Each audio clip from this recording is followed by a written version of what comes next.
Christopher Wray, about a 20-minute press conference there. I would say about a 5-minute opening statement. Took a number of questions. I think an important moment for the FBI director there. He should have drained that room of questions, and I think he did a pretty good job. Ben Wittes is still with us. He's an MSNBC legal analyst, editor of Lawfare. Matt Miller, former Justice Department spokesman, also still with us.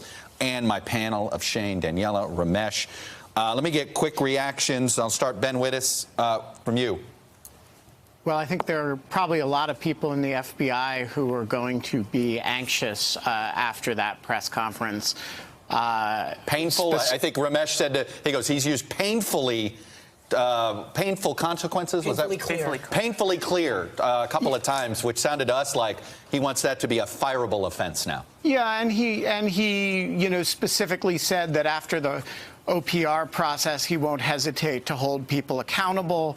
And I think there are probably noises like that from the director in public, particularly a director who has been so reticent about saying anything in public, will be heard very loudly around the FBI building.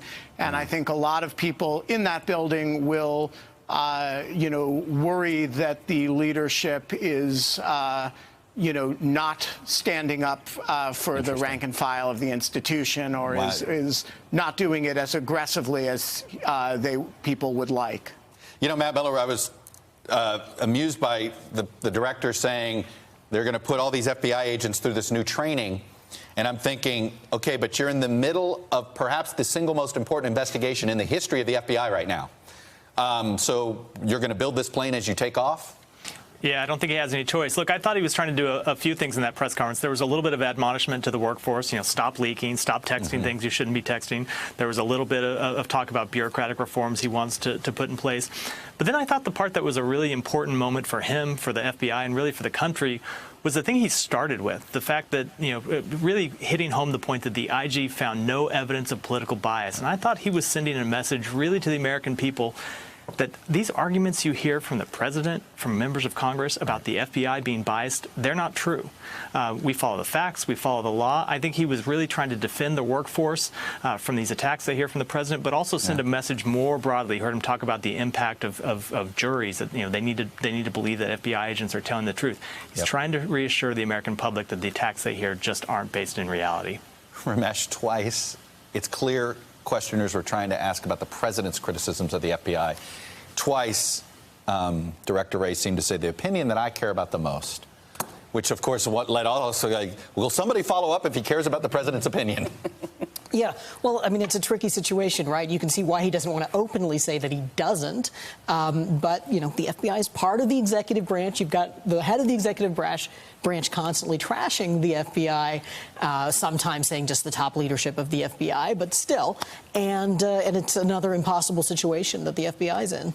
Yeah, I'm kind of amazed that nobody asked that question. Well, I think in fairness, they had never had a press conference with an FBI director. I mean, I'm not, I would, think about, that was a very unusual situation.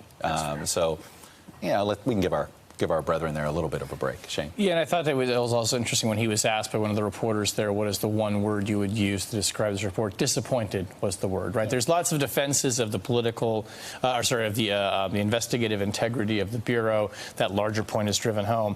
But I think he really wanted to leave people with the understanding that this does not sit well with me, and I'm not just going to let this go. This is going to be it's a teachable moment for the Bureau, and there are going to be consequences. Disappointed is a very interesting word for him to choose. He didn't hesitate with it either. I thought it's interesting, and Ben, you really have painted a bleaker picture of what you think the rank and file are going to think there than I would have expected. But let me, he really got into the leak issue, and the four of us around this table were talking about, okay, the FBI needs to stop leaking to the press, but sometimes they're communicating with Congress, and it's Congress. It's members of Congress that do this leaking issue that comes with FBI information. That, to me, is a part of this perception problem that I don't know how the FBI can fix. So I agree with that. And, a lot of the disclosures of investigative material don't come from the FBI. They come from, individual members of Congress. Yeah. Individual members of Congress and also, defense lawyers who interact with the Bureau. And look, I didn't mean to be too much of a Debbie Downer about the director's comments. I actually thought that I thought his initial presentation, in which he, talked about the integrity of the underlying investigation, and talked about, and I agree very much with Matt, that his articulation of who the stakeholders are, whose opinions he really cares about, was thoughtful and moving.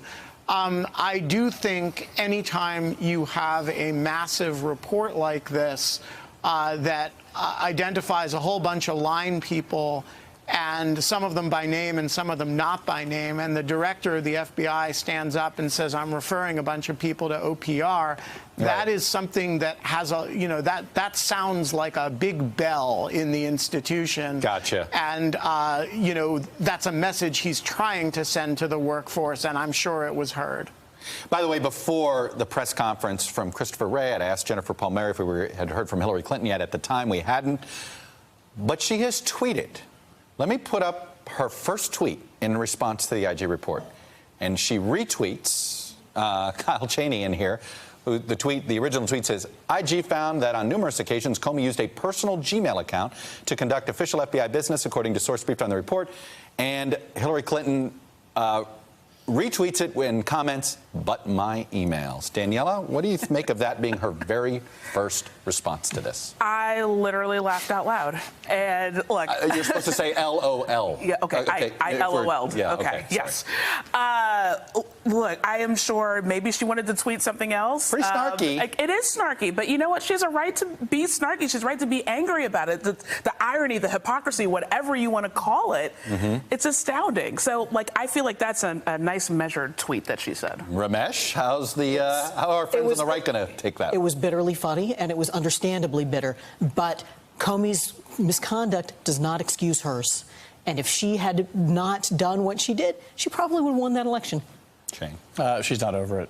She's not going to be over it. By the way, in fairness, she'll never be over it. And she won't. And by the way, most people, the George McGovern line, Mondale asks him, when did you get over it? He says, I'll let you know. Right, and she's perfectly, I think she should let people know that, but we're also in an era of snark tweets coming from 1600 Pennsylvania. Exactly. He has set the tone for this in many ways, and so I don't think we should be remotely surprised that that's how she chose. Matt Miller, final question for you, because one of the things that Director Wray was talking about was leaks and how they're going to stop leaks.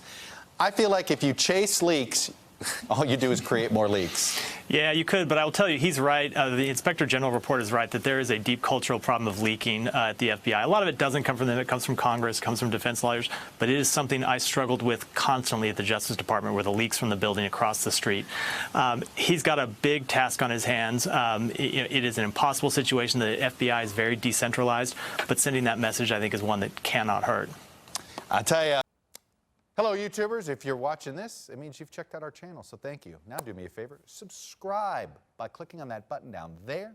Click on any of the videos to watch the latest interviews and highlights from MTP Daily and MSNBC. You can get more Meet the Press content every morning in the First Read newsletter. If you're tired of content that you don't know anything about where it came from, you don't have to have that problem with us. NBC News, MSNBC, MTP, and the Meet the Press mindset right here for you on YouTube. Subscribe now.